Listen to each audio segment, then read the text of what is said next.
Well. Guess we back with another reaction to some scary stories today. It's been about at least 3 months almost since the last time we made one of these. And it's like been a while, you know? And it's almost Halloween, of course, so let's get to reacting to some scary stories. Know what I'm saying? Oh, brother, this guy stinks! Now, I'm sorry if it sounds like we barely do any of these. So some of the times, I mean, it's literally been 3 months since the last time we even made one. So I feel like since it's a spooky month and stuff, let's start reacting to a little bit of more scary stories. And with that said, we're not going to waste no more time. Let's just get into our first animation.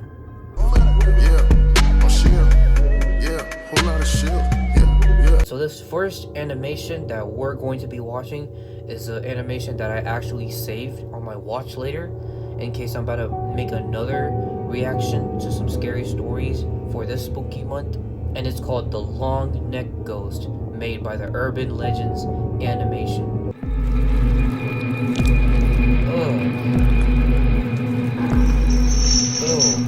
The Long Neck Ghost. So tingly. Today, I'm going to tell you something that my father went through. In the past, in my father's village, there was a still custom called One Night with the Dead. At that time, the custom of this region was very respectful of men and despised women. The status of woman at that time was quite low. When returning to her husband's house, the woman often had to do hard work. If she did not do well, a woman might be beaten and tortured by her husband as a matter of course. No one had the right to interfere in other people's family affairs, and no one could protect the woman. And of course, the woman's family certainly wouldn't want that to happen to their children. Sometimes the police interpreted the woman's cause of death as suicide, and the husband's family would not bear any punishment. So, in the village, a custom was formed that was, for the first 7 days after the wife's death, the village youth would tie the husband up and lock him up with the wife's body for one night. If nothing happened in the following morning, it meant that the cause of death had nothing to do with the husband, or that the deceased had forgiven the husband. The purpose of custom was for the man to suffer some torture for his wife's family to calm down. When my father was young, his friend's sister married. After returning to her husband's house, she hanged herself a month later. So with the support of the brothers, they went to the husband's village and tied the man to perform the above custom. My father said that at the time the man was still very resolute and stubborn, saying that he was very good to his wife and that she had mental problems, so he committed suicide. When the husband... Then what is the point of living in a village where they torture you? found that he would be locked in a room with his wife's body, he got so scared that he screamed and begged to be released. They left him with his wife's body. If he was fine the following morning, he would be free. Before leaving, these people turned off the lights and locked the doors. Suddenly, the whole room was dark. Only the light of the moon shining through the window. The space was completely dark. Only the man and a hanging corpse remained. The husband's eyes were fixed on the corpse. A feeling of fear enveloped him. In this situation, no matter how brave the husband was, he couldn't stand it. He felt fear, his heart pounding in his chest, holding his breath and hoping for a quick morning. The wife's body was covered with a white sheet, motionless. Outside, the husband's screams could be heard clearly. Until midnight, he was too tired to stop. But at this moment, terrible things began to happen to him. He looked directly at the corpse, his whole body shaking with fear. Suddenly, there was a sound in his wife's corpse. The corpse in the room suddenly giggled. accompanied by a terrifying laugh. The corpse shook unceasingly and it stretched the white cloth. The corpse suddenly stood up slowly. Moments later, the corpse was standing upright with its hair covering its face, and it was moving towards the husband. The corpse's legs had already left the ground and slowly rose. Slowly, the corpse was hovering close to the husband, like when hanging in the house. Despite her husband's pitiful pleas, the corpse drew closer and closer. A pair of white teeth opened and a pale face appeared. The corpse revealed a pair of bloodshot eyes, staring at the man as if to say something resentful. Immediately after, a more horrifying scene happened. The neck of the wife's corpse suddenly lengthened. Just like that, the neck stretched out nearly 2 meters like a snake and approached the husband. The large pale face leaned straight in front of her husband. He stared blankly and couldn't move his body because he was so scared. The husband was sweating, unable to make a sound, staring blankly at the body and waiting for the terrible thing to happen to him. The corpse of the woman did not speak, but growled and stared at him with an increasingly angry and fierce expression. Suddenly, the wife opened her mouth wide and rushed towards her husband. The scene was terrible. Suddenly a scream rang out. The husband was so scared that he peed his pants. He kept begging his wife not to come near him. The people who locked him were peeking outside like they were watching a horror movie, and the main character was the husband. Yes, they did not leave. They arranged everything to teach the husband a lesson, as well as force him to confess what he did to lead to the death of his wife. The father's friend was smugly viewing the frightened husband inside. Suddenly, he stopped when he heard a familiar voice from the group behind him. He turned back, amazed and confused. "Oh my God, aren't you supposed to be inside pretending to be the ghost?" The friend of my father's friend thought that his cousin was pretending to be the ghost inside. But why was he standing with them outside now? After seeing their cousin still standing there, the rest of them were equally surprised. But the cousin was even more surprised. He took off his wig and said that the plan was predetermined, that it was still half an hour before scaring the husband. It was too early. They were all confused and felt that something was wrong. So who was pretending to be a ghost and scaring the husband inside? The cousin at this time also scratched his head and said, "Strange, isn't it? Do you think the ghost is real?" The prank did go wrong? At this point, these people looked at each other. They deduced that if this cousin was still standing outside, what they saw inside was the real ghost of his wife. They were all scared now, confused and didn't know what to do. Everyone's limbs were as cold as freezing, not daring to move. They slowly looked inside again. It was scary. The long neck of the ghost was threatening the man inside. Looking closely, they could see that it was indeed a real ghost. Indeed it is. And the fear was at its peak. They screamed and ran out of the yard. The following morning, these people dared to come back here to check. The woman's corpse was still lying in the house, and the husband had fainted from fear. The man then went crazy, crying and laughing, and saying crazy things to get his wife's forgiveness. Wow. Imagine ever living in a village where there'd be like four random dudes end up getting you locked up in this room with your dead wife, and it turns out it happens to be a real ghost.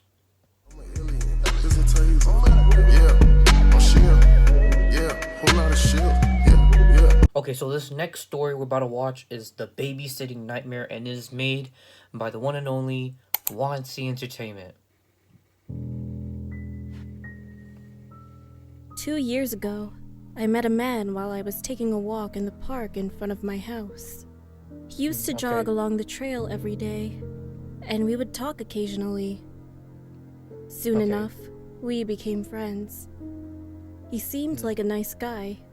Then one day, he came up to me and said, "Hey, I have 2 kids and I'll be home late tomorrow. Could you take care of them? I'll give you $150. My kids can't eat their meals by themselves." After considering it for a while, I soon accepted it, thinking that I would make a decent amount of money. He gave me his address, and the next day I headed over to his house. The exterior was just like any other house, but as soon as I opened the front door and entered inside, I screamed. 2 people without arms and legs were sitting at the living room table. I was so surprised that I thought I had seen an illusion or something. When I came back to my senses, I could clearly see the dead bodies. Being shocked, my body couldn't move at all. There was also a note on the table which said, "Please take care of their meals." I could see there was toy tableware and some food on the table. Just then, I remembered what he said to me. His children couldn't eat by themselves. My legs were shaking, and I looked around the house. There was a chill in the air, and a disgusting stench pierced my nose. I don't know why, but next, I walked towards the refrigerator. I should have just run away at the time. I still regret the decision to investigate. When I opened the refrigerator, I could see lots of wrapped up arms and legs. They were piled on top of each other inside.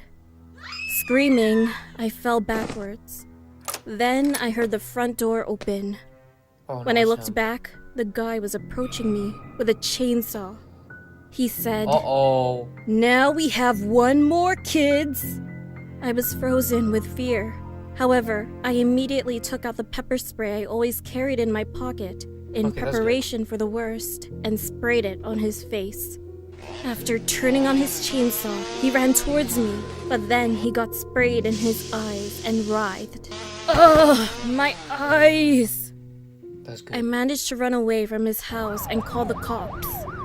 He was immediately arrested on the spot. Why are you smiling? It turned out that the bodies were of those who were kidnapped and killed by him, their arms and legs severed by his chainsaw. What was even more horrifying was his response when the police asked him why he had cut off people's arms and legs. "That way, I can carry them." Then he laughed maniacally. Carry?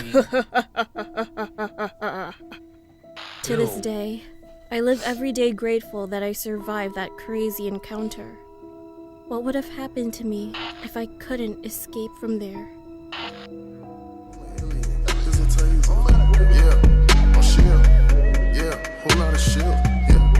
Okay, now the last one that we're going to be reacting from Entertainment is My Boyfriend Almost Killed Me.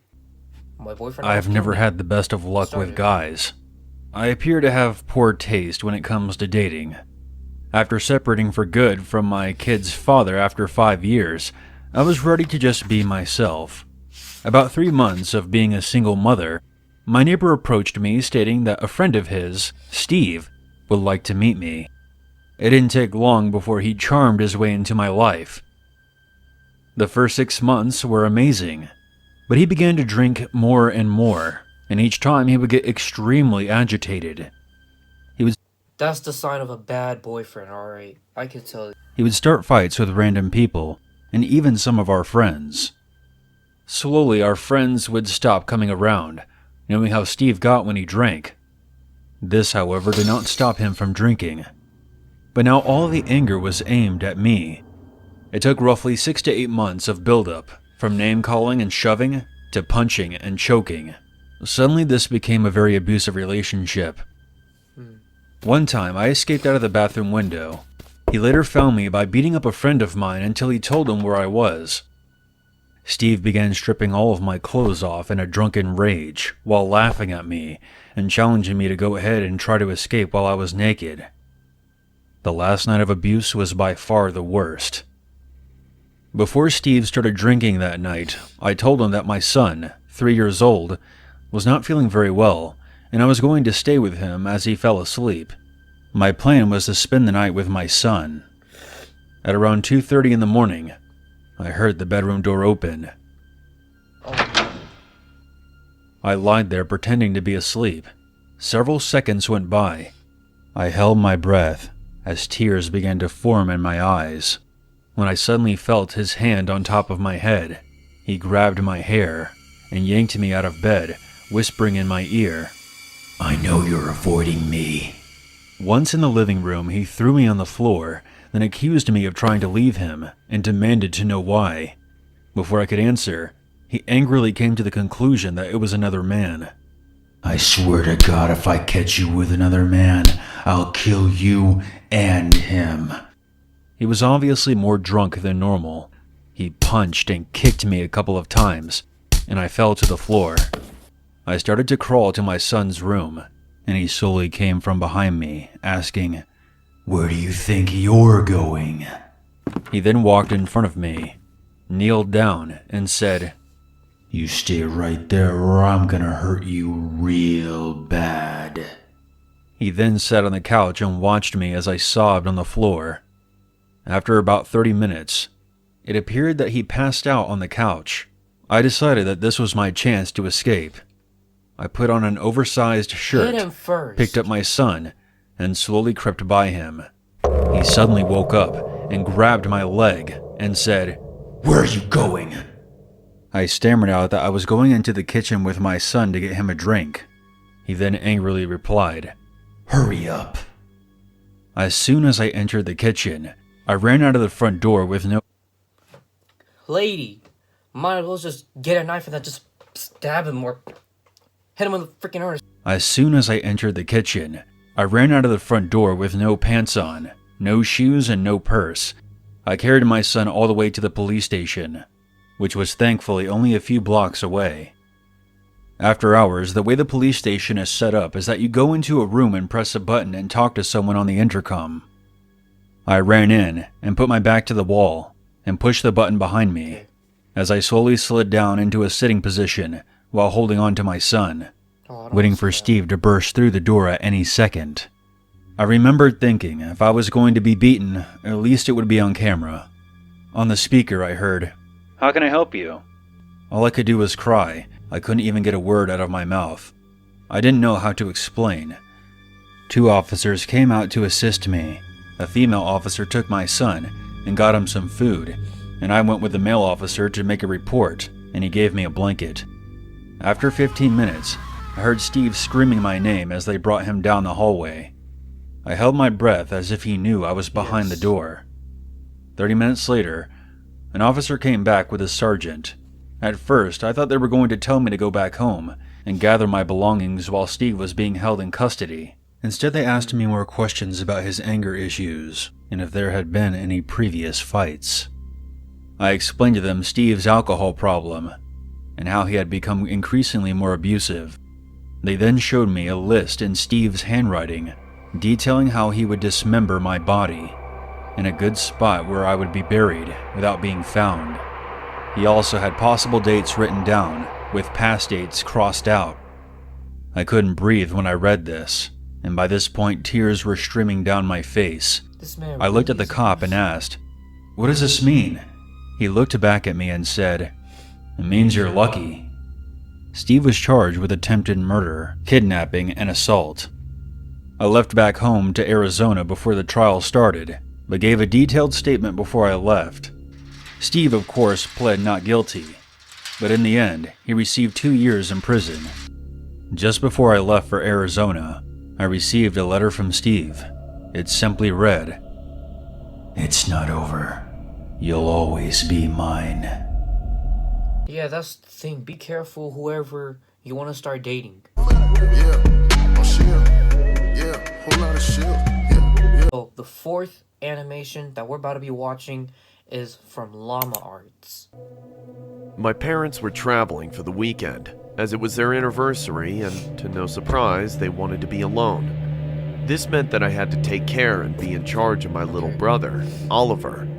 Our home and neighborhood were surrounded by woods, and Ollie liked ambling around the trail that was behind our house, but he couldn't go back there without permission. So naturally, since I was 18 and he was 10, I'd have to go with him for precautionary purposes. It was a little while before lunch, so I decided to join Ollie in his trek, so that way my appetite would be in a more salubrious state.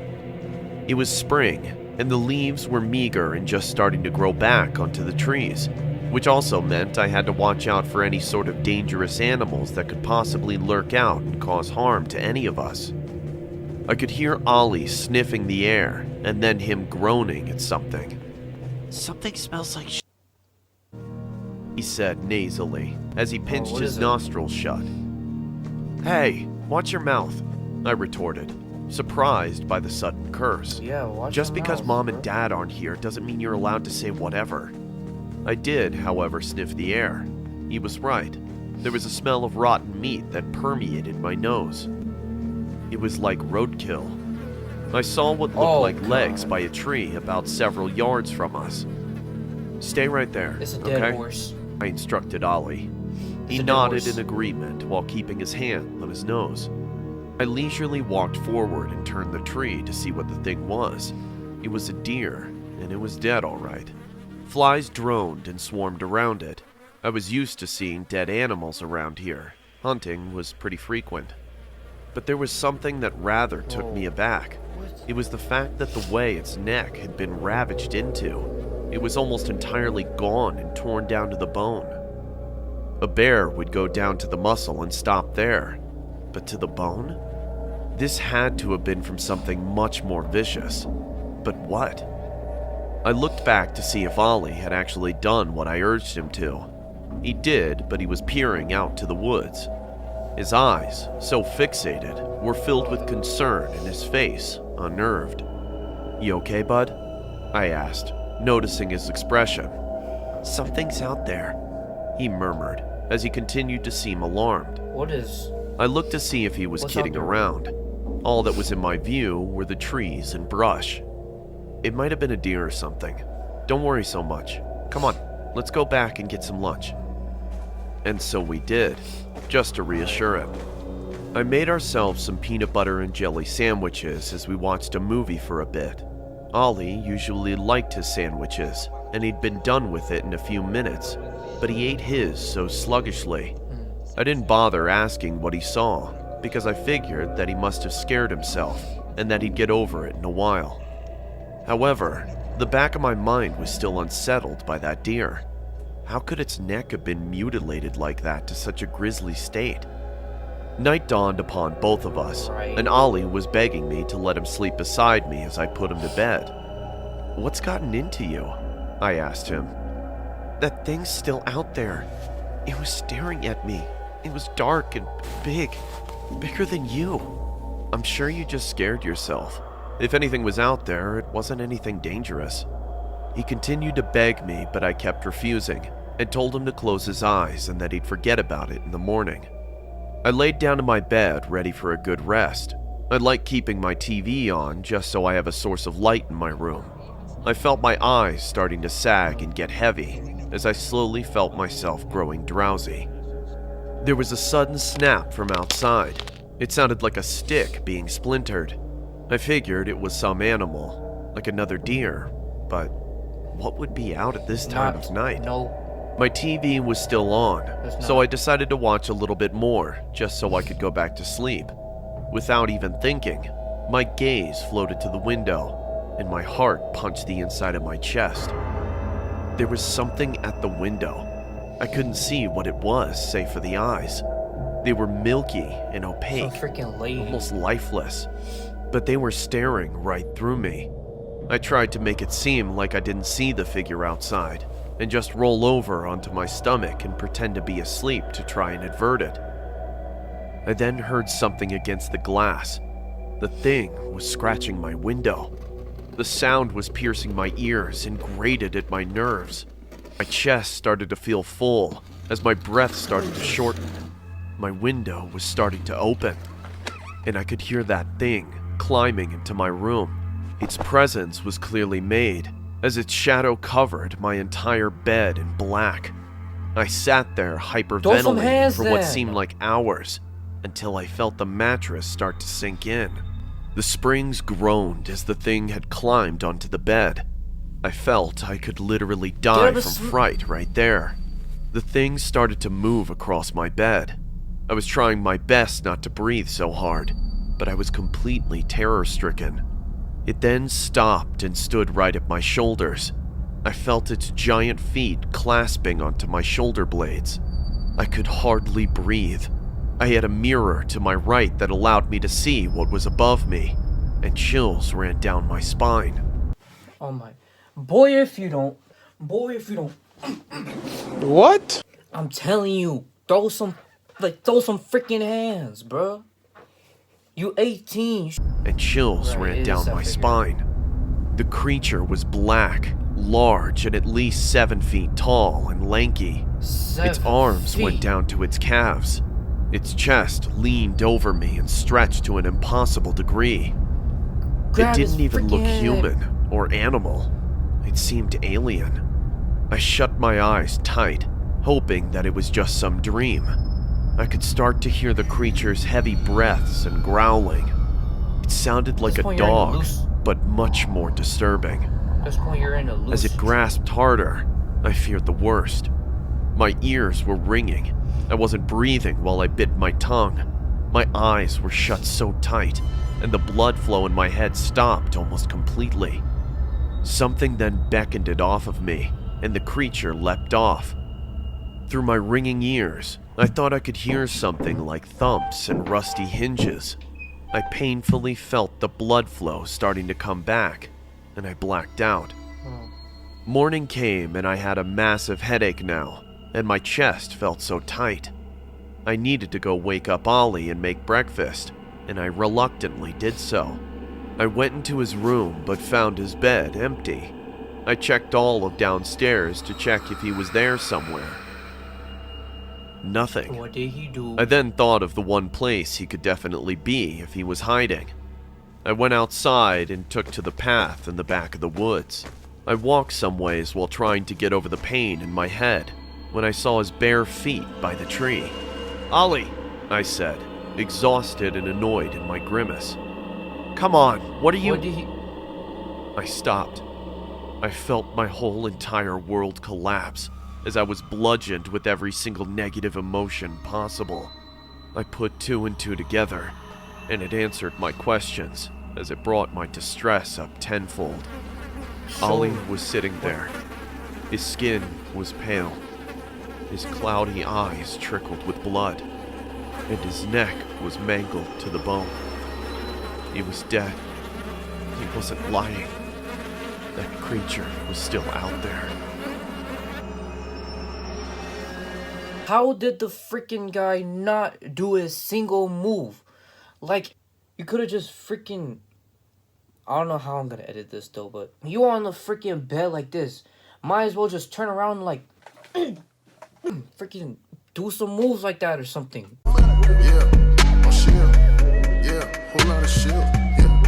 Okay, so this last animation that we're gonna be reacting to from Alter, like the random one I picked, is a horror short film, Bakemono, or Bakemono. So I'm pretty sure this is about to be some freaking Japanese legend, I think, Korea legend, we don't know.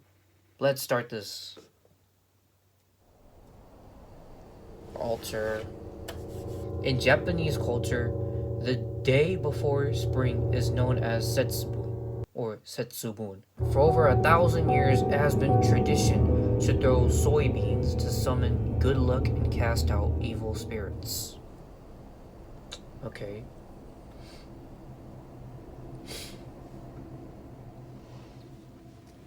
Cast out evil spirits, huh? Okay, little rice.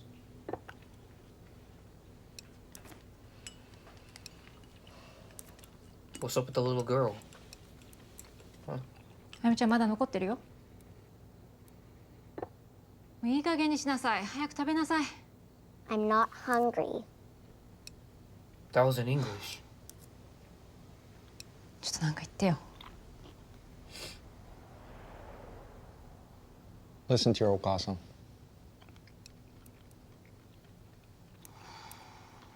So they're like Japanese. If you don't or finish your something. dinner, you don't get to throw the beans. I don't care. What? But you love throwing the beans. Whoa. We do this every Setsubon. Whatever.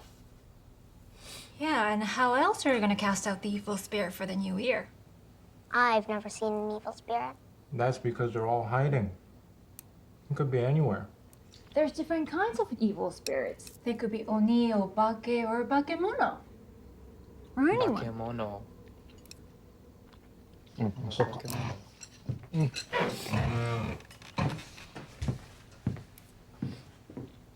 You can never trust a Bakemono. If you leave your food out, they'll come and take it away. Really? Mm-hmm. Bakemono don't have lovely parents who cook them delicious meals like I do. They have mean parents who make them go to bed hungry. Oh. Poor Bakemono. They never did anything to me.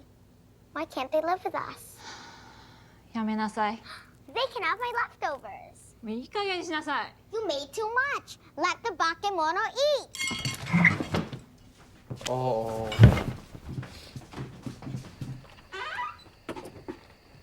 Why would this little girl say Don't such invite thing? demons into this house. Cast them out. But it's cold. They'll freeze. 鬼は外。クワウチ。Say it, or you go straight to bed. Ayumi-chan, now. Oh, she knew that was not scary.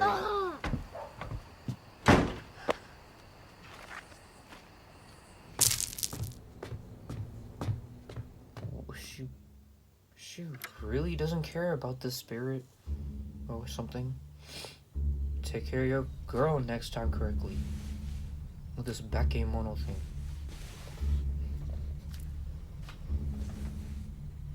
Why are you leaving Bakemono-sama, right? Sakamoto Ayumi desu. This rice is a gift just for you. Yoroshiku onegai shimasu. Why would you leave rice just for them? The girl left pieces of rices for them. The Bakemono something.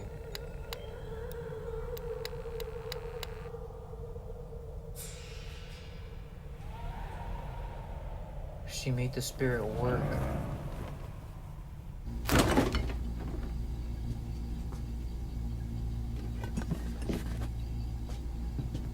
Okay, I don't know. We probably don't know how old she is, but she's. I don't know what's up with her. I bought you more.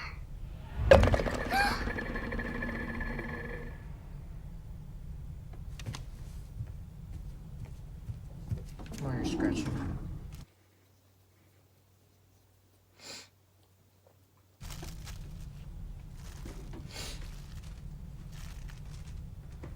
Bro, she's really giving every food to this invisible demon named Bakumono.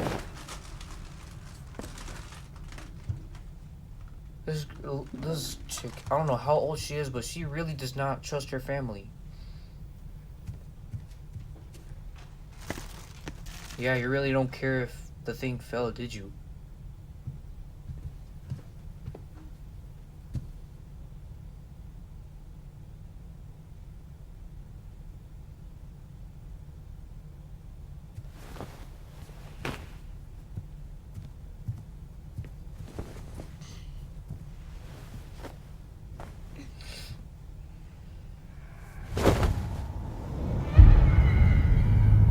Oh.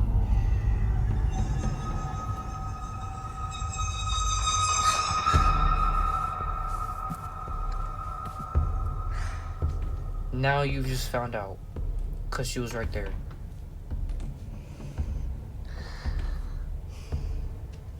Is that the Bakumono? Is that the old her? Who is that? Moto. That is the Bakumono or Bakumono. Are you hungry?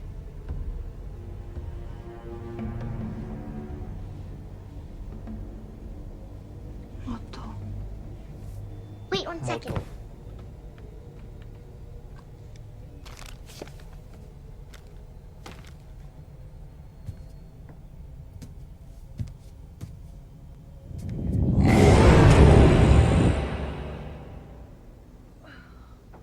Guess the mom just woke up. Ayumi?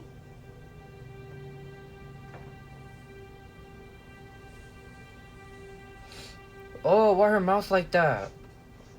Ayumi? Ohayo, Okasan. I'm ready for breakfast. びっくりした。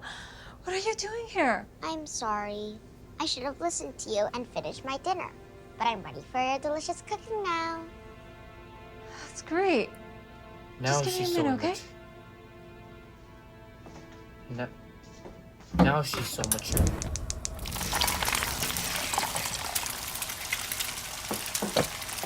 She's probably hiding something right there.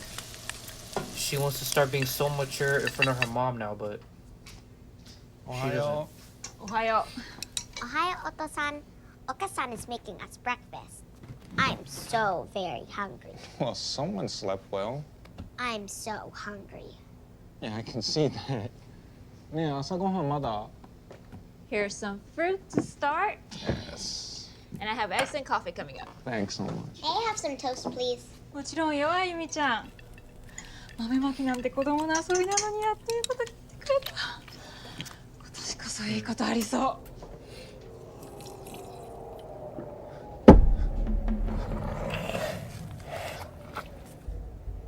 Oh.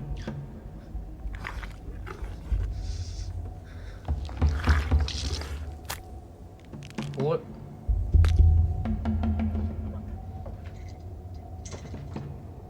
The mom found out it's something.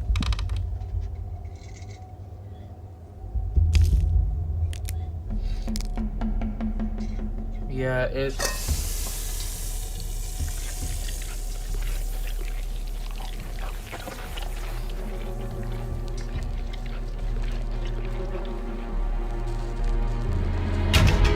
Oh! Demon girl.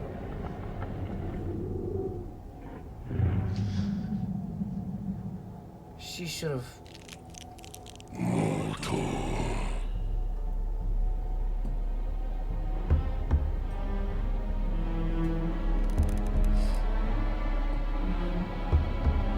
Yeah, she did not.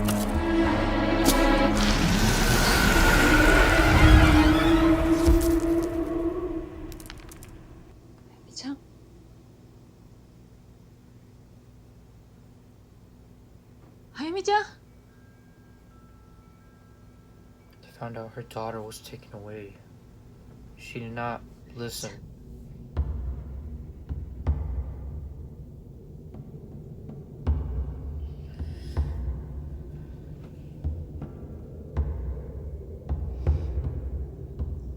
Kids, y'all gotta listen to y'all's parents next time. Hope you guys did enjoy this second episode of reacting to some scary stories. Of course, it's been a while, but since it's October, I might have a chance to start doing at least some more. Man, I've been already recording for like a whole hour, reacting to some scary stories. I feel like it's time to edit this out right now. So if y'all ready to see more of this, y'all know what to do. Prayer on that like button for your boy, and subscribe if y'all want to join the Muslim gaming community. And with that said, I'll see you guys in the next one. Assalamu alaikum, my dear brothers and sisters.